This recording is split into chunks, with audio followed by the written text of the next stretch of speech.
ระอาทิตย์กำลังจะมุ่นขอบฟ้าที่เบื้องมุกดาหารประเทศไทยจากแขวง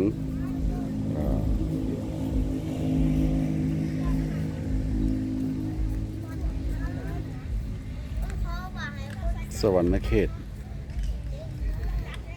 ประเทศลาวเบื้องตรงข้ามแมนมุกดาหารประเทศไทยกำลังจะรับขอบฟ้าตัวนั้น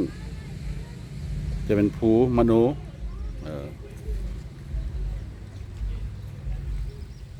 ไปเบื้องขวาที่ท่านเห็นนั่น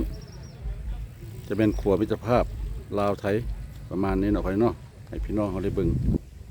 สั้นๆแล้วตัวนี้ถึงแผ่นจะเป็นวัดสัญภูมิเนาะตัวนี้ก็เป็นพญานาค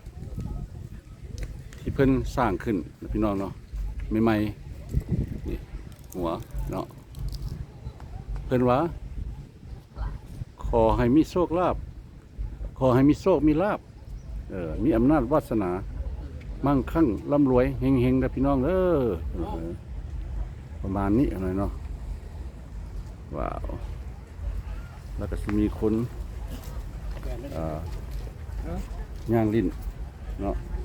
อันนี้ก็เป็นเวลาค่ำได้ละเนาะคนก็จะเดินออกกำลังกายแล้วก็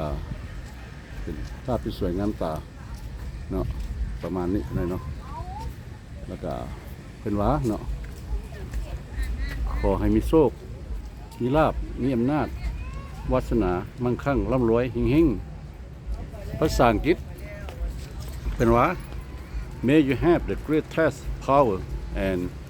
prosperity ว้าวประมาณนี้ใครเนาะ